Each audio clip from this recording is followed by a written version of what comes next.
back. One time.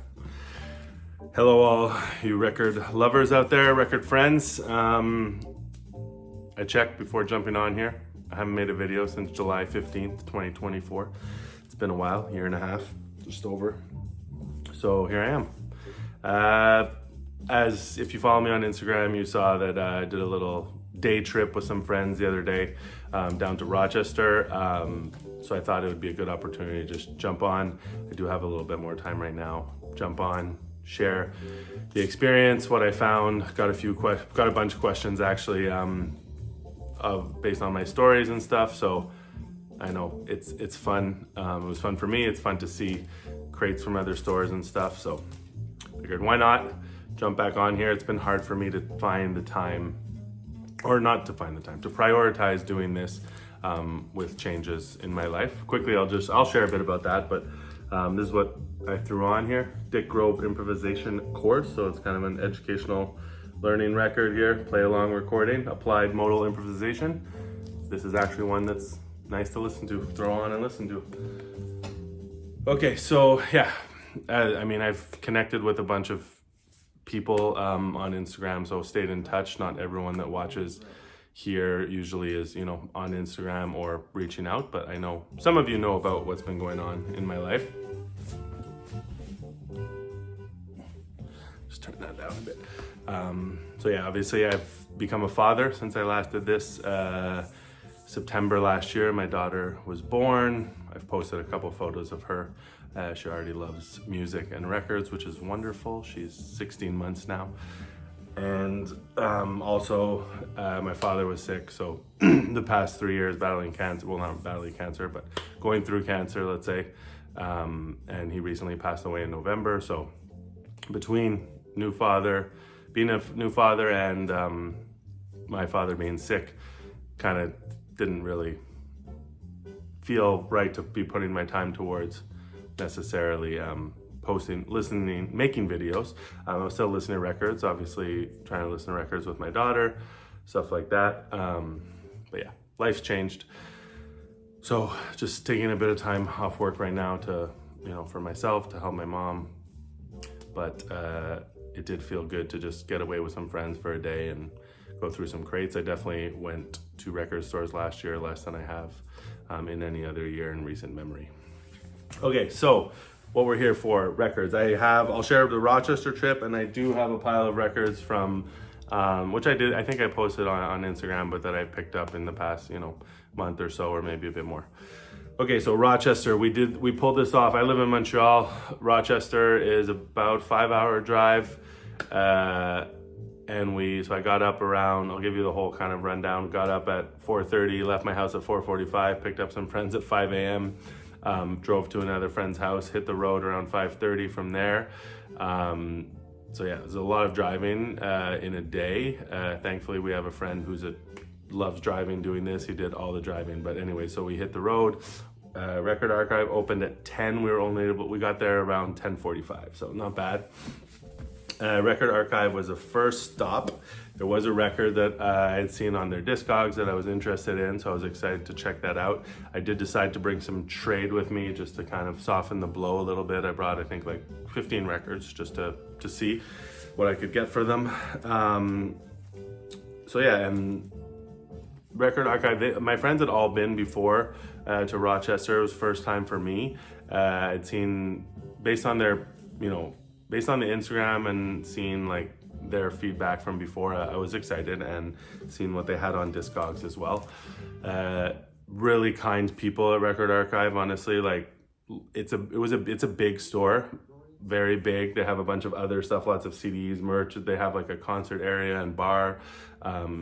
Really, I wish I had a store like that, or that store closer, because I really enjoyed the experience. It was Saturday morning, close to opening, first hour, second hour they're open. It was busy. Especially they have like a back area where you can see all the wall records. The new arrivals are there. There's like a counter where I guess they're pricing records. There's a lot of people. Kind of hard to maneuver through certain areas at times.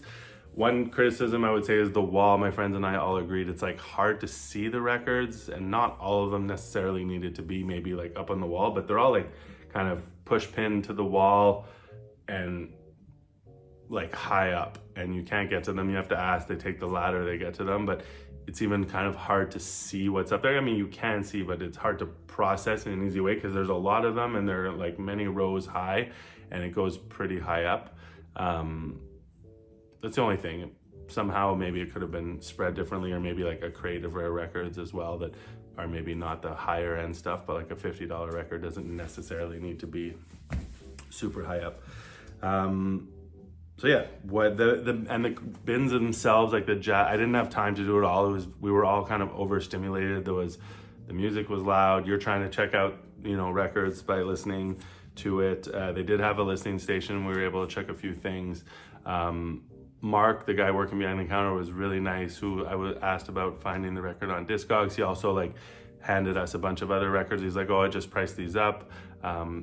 They had recently got in, or maybe this fall or end of summer, a reggae collection, which was a sizable reggae collection. It seems it was still a lot. I'm not a reggae expert, so I didn't have time to, I could have spent the day there just like listening to stuff and discovering, but we didn't have all day, so I didn't kind of dive into that. I went through the jazz bins, which was a large section of used jazz. I do appreciate that anything new was kind of separate, but definitely I would say a stronger jazz section than anything in Montreal right now in terms of used. And what else? Lots of, $15, $20 records that if I was starting out, I didn't have, I would have been thrilled to find. So I'll share, this is what I pulled from the jazz section. So one that I had really been after for a few years now, that I had several times almost pulled the trigger on Discogs, which was Ashanti by Alvin Queen on Nilva Records out of Switzerland. So John Hicks, Bill Saxton, Ray Drummond, Dusko Gojkovic, and James Spalding. So a few familiar names, but not all of them. I'm not gonna go, I haven't even listened to this yet. I mean, something I sampled years ago online. I'm not gonna talk about the music here. I'm just more talking about the trip and showing you guys what I found. I believe Alvin Queen, it's his label, if I'm not mistaken. I'm just going off of memory. So yeah, I was thrilled to find that. I'm lucky because my friend, I attacked from A's, he attacked from Z's because there's a large section, and when we met in the middle, he's like, oh, there's a few things that looked interesting, and he had taken photos of, and he showed me this. I was like, ooh, that's one I've been looking for. So I'm lucky that he didn't grab it first, but now it's a record he's looking for. Put it on his list. And then this, this is not like blow your mind good, but I haven't listened to it. Oh no, I did listen to part of it once the other day. Albert Daly, pianist with Rufus Reid, Eddie Gladden, and Arthur Rames, who is a tenor saxophone player who only plays on one track. That's the track I sampled, and it sounded incredible, actually. The rest, I think there's a solo piano track, and then the rest is trio. All sounds very nice. Something I'm looking forward to just digging into a bit more. The one I'm really after is Albert Daly's record on Catalyst, which I've had in my hand once, but I didn't grab because I think the condition was a little rough for the price. I don't remember. Okay, so that's what I pulled from the jazz bins for jazz section. I did grab the one off Discogs, which turns out used to belong to Joe, Analog Archive Joe. So thank you, Joe, for passing this along. Next time you can just pass it directly to me. Nate Morgan, Retribution Reparation, one that I had almost bought on Discogs probably 10 years ago. I remember having it in my cart. It was in France, and I was just hesitating because of the shipping. It would have cost me a fraction of the price back then. So I'd always kind of kicked myself for not getting this on Nimbus, for those that aren't familiar. Nate Morgan, pianist. There's 3 more records on Nimbus after this trip that I still want. So yeah, this has Danny Cortez on trumpet, Jesse Sharps on reeds, Joel Hector on bass, and Fritz Wise on drums. Lovely record for those that aren't familiar. Sorry, I'm still congested. Been battling congestion since October, I would say. And I did grab one of the reggae records off the wall, something that I checked out years ago, added to my want list. So I kind of just said, yeah, I'll grab that one. Price was right. Barry Brown Superstar. It's actually a Canadian out of Canada pressing. I didn't check if it was originally pressed in Jamaica, but from late 70s. Okay, so yeah, they were also really nice with just, he made a great price compared to what the Discogs price was, and also all the other, not all the records, but you know, I was like, he came to the cash with us and he was able to, you know, do a little thing with we were all buying several records, and he took a little bit of money off, which was appreciated. Didn't really, wasn't like, I wasn't pushy about it, but he, yeah, it was just very, very kind, and they were all very friendly. So nothing but the highest recommendation for Record Archive. Good people, great records, lots. I didn't even touch the soul section, barely went through the actual reggae section. There seemed to be 2 reggae sections. I looked through one quickly, but just, yeah, we were all overstimulated and we didn't want to spend all day there. So we will be back. Okay, next up was Bop Shop. Bop Shop, I was excited to visit. I've heard about this store for years through several VC members. And I had been told that the rare jazz kind of wall extended crates of jazz records was kind of crazy right now.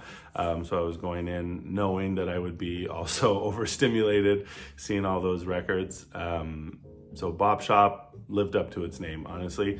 The owner, Tom, was the friendliest guy. Just wanted to chat, tell us stories, was excited to just show us the basement once he heard that we had never been there before.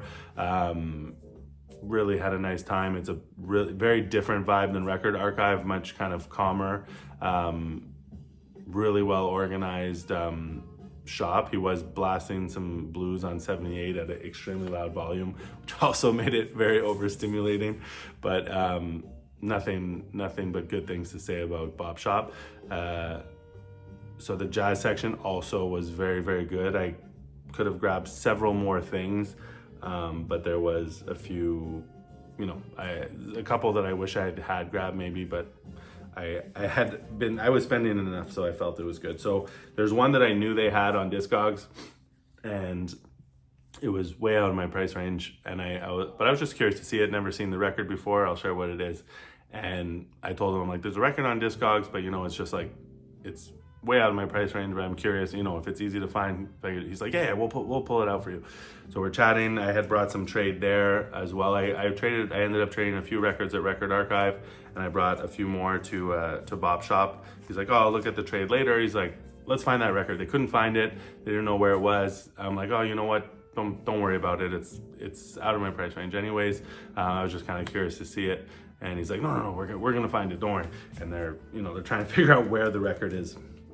So I let them do their thing. I look a bit through the rare crates, switch over to the jazz section with my friend, pulling out stuff, checking out a few things.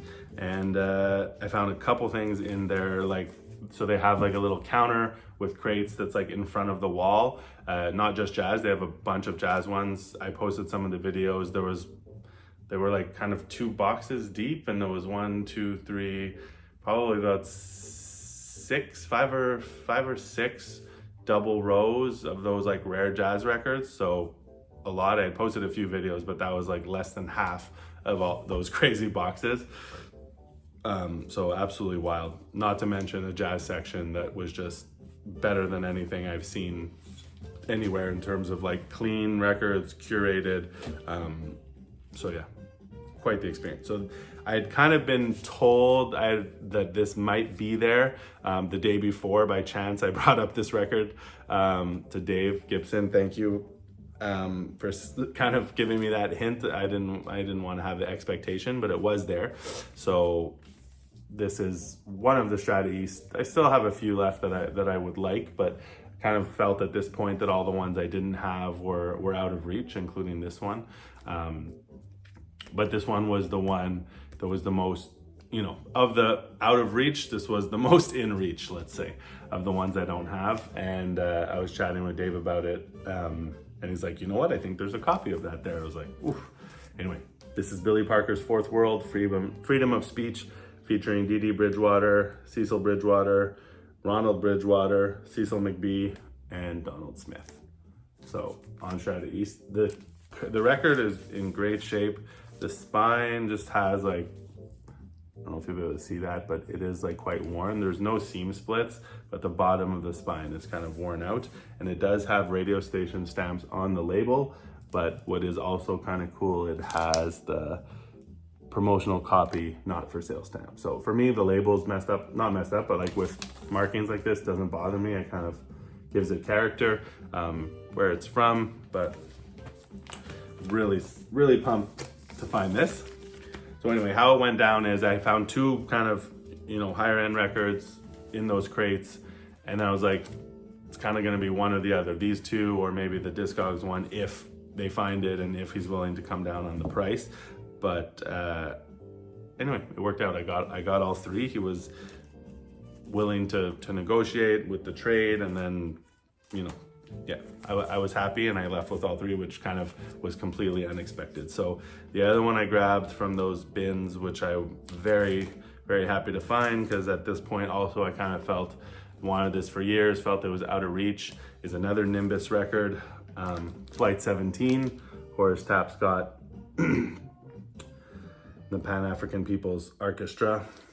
So on Nimbus, this is one that I had many times almost grabbed the reissue of. I'm glad I didn't, because here it is. I have bought reissues of some of these other records. Okay, so that, never thought I'd own it at this point. Billy Parker, and then lastly, my third Nimbus record of the day, Dadisi Komolafe, Hassan's Walk, with this beautiful kind of textured cover. So Dadisi plays alto sax and flute on here. You have Ricky Kelly on vibes, Eric Tillman on piano, Roberto Miranda on bass, and Sunship Theus on drums from 1983. Some great 80s jazz. I never thought I would own this record. So here I am, Bop Shop, 3 records I never thought I'd own at this point, and I left with all of them. Yes, I had to pay up for them in the sense that they weren't steals, but I felt like he came down on the price, and he was we were happy to find a middle ground on them. And then the one record I pulled from the bins there, which I was also really happy to find, something I added to my want list. Don't remember who recommended this. Probably on Instagram, someone maybe posted this and it sparked my curiosity. This is another Soul Note record to add to the collection, Art Davis Quartet, Life. So another 80s record, 1986 this time. And who's on here? Tenor saxophone, Pharoah Sanders, John Hicks again on piano, Art Davis on bass, and Idris Muhammad on drums. So absolutely smoking lineup. This is a live date. This came out in 86, but it was recorded end of 85 in New York City. So really happy about that one. Looking forward to playing it. Haven't had a chance to do so yet. So yeah, that's Bop Shop.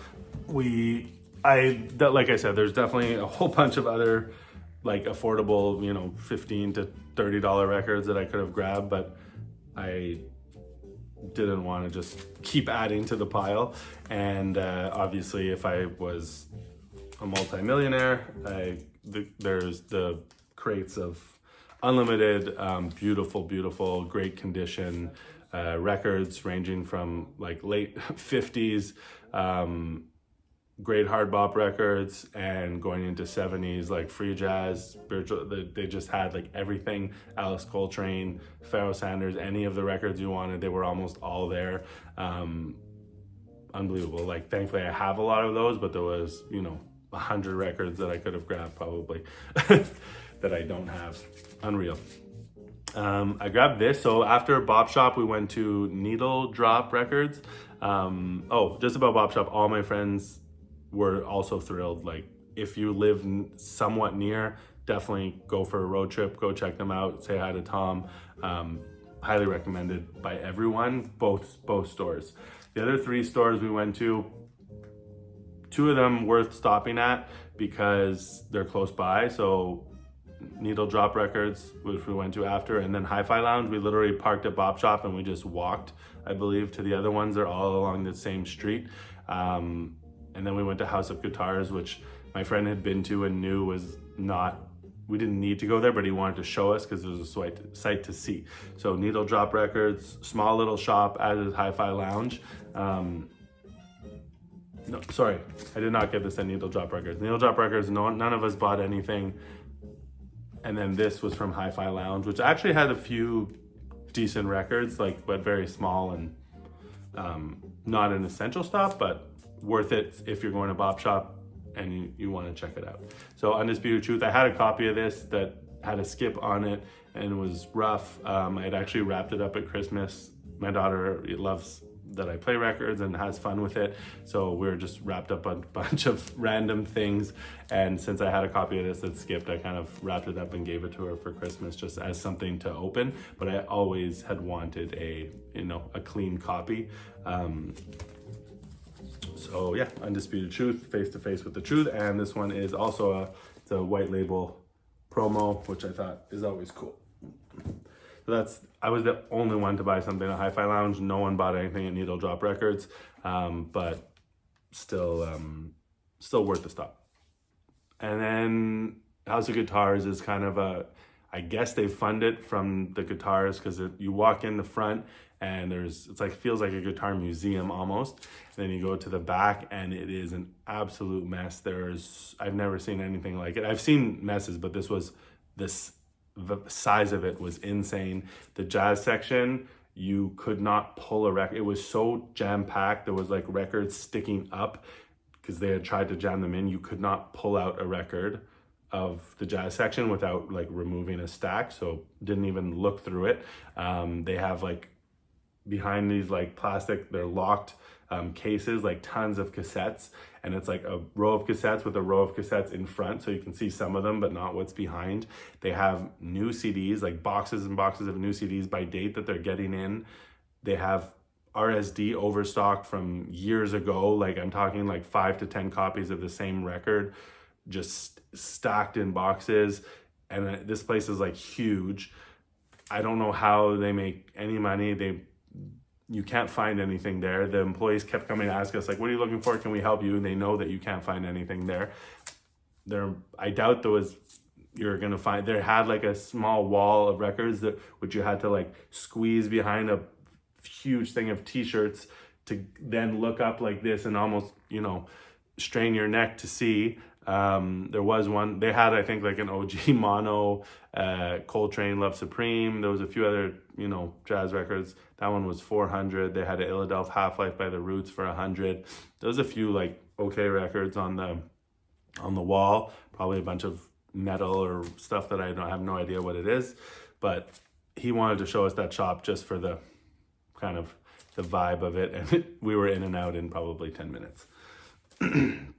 Okay, then we hit the road to Syracuse on the way back. So we left around, it was probably like 3:30-ish, 4, to Syracuse. And we went for pizza, which was delicious. And then, first we went to Syracuse Vintage Vinyl, which I would say is, a few of the guys found some stuff there, but you don't have to go there. It's a very small but complete mess. All the records there's like a huge dollar, not huge, but like half the store is dollar records, and then the other half is like $5 to $10 records, and there's a small new arrivals, and there's just shit everywhere.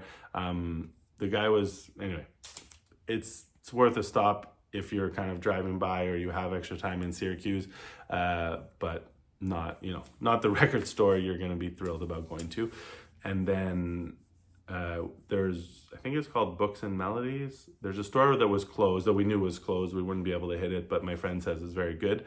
So one day I'd like to get there. And then the shop we had some hope for was Soundgarden, which was open till 9, which really worked out for our itinerary for the day. We were able to hit the shop on the way back.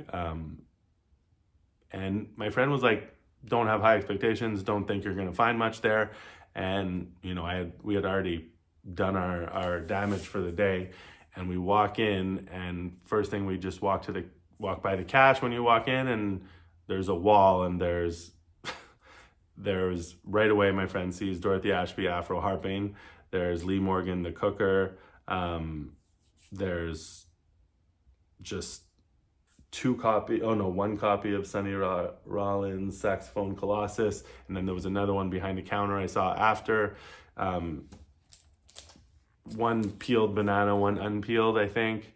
Velvet Underground. Trying to think. I posted the photo. There was another Coltrane record. There was a few other things, but we're like, oh, what's going on here? Kind of got my spidey senses going right away.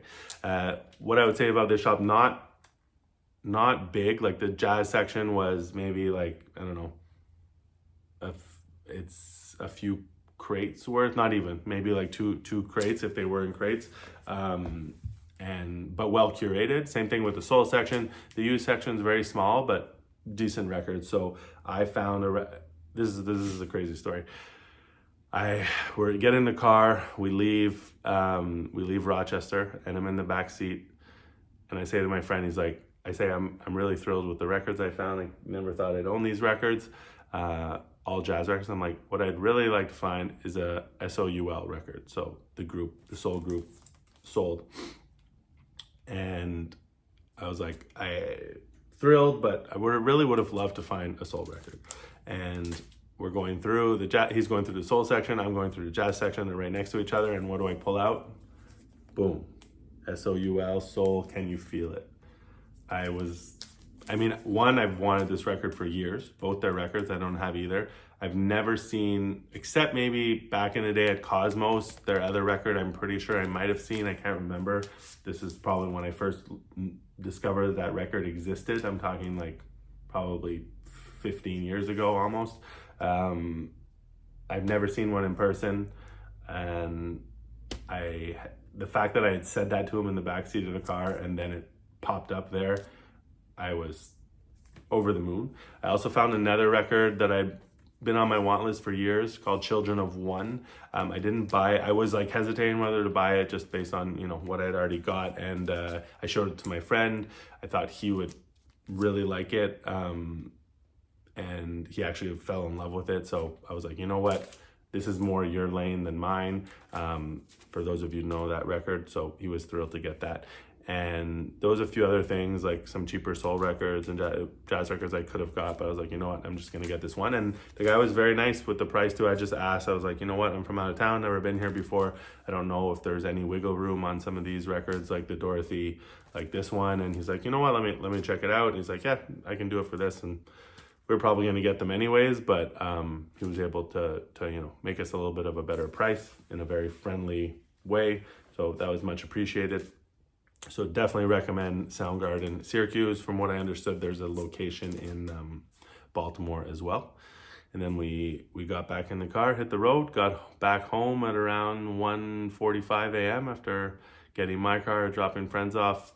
So 4:45 left my house, got back at 1:45. So 21 hours trip. I know some people think that's crazy and wouldn't do it, but yes, it's about the records. It's also spending time with friends. It's kind of a little adventure. It's fun. So yeah, that's it. Oh, I wanted to quickly show you some of the records. This will be really fast because I got to get going actually. And this is already a really long video. So stuff I found, this is all local finds, mostly from Trente-Trois. I posted a video. So this was a few of them I got on Boxing Day, a record I wanted for a long time. Dizzy Reese, Possession, Exorcism, Peace on Honeydew. Really pumped to find that. Another one, this I had pulled from maybe a month earlier. Ted Curson, The Trio, pulled from the jazz section there, which I hadn't gone through in a while because I don't go too often, or if I do, I don't really have a lot of time other than checking out the new arrivals. This is one I got in Vancouver. This is Doug Karn, formerly Doug Karn, Abdul Rahim Ibrahim.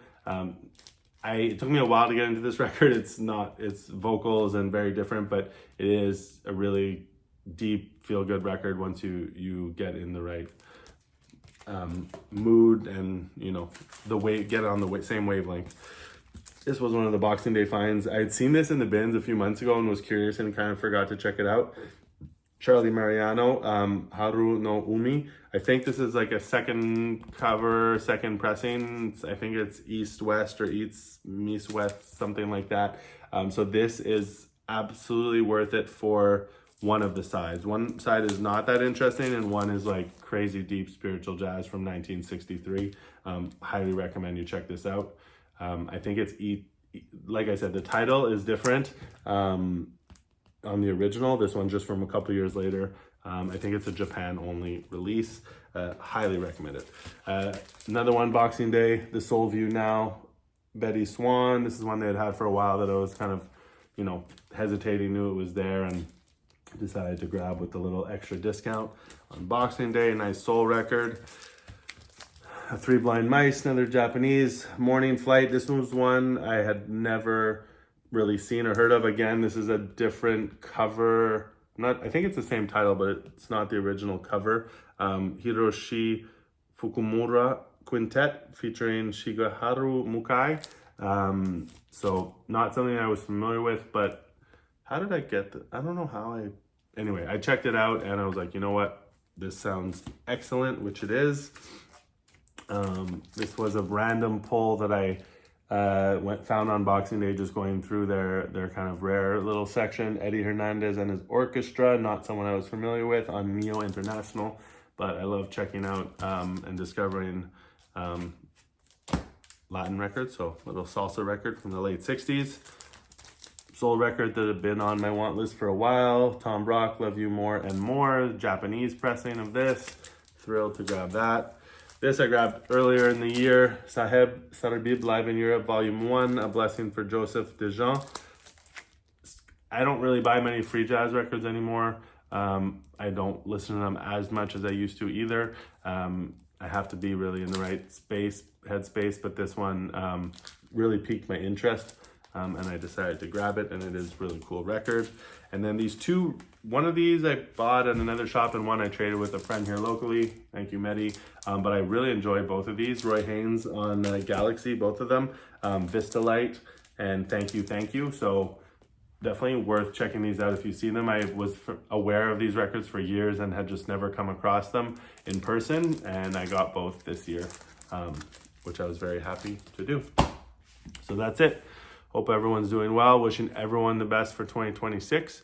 Health-wise, everything, family, and record-wise, finding lots of good records. And most importantly, enjoying what you have. I have a lot of listening ahead of me, so I'm looking forward to that. Peace.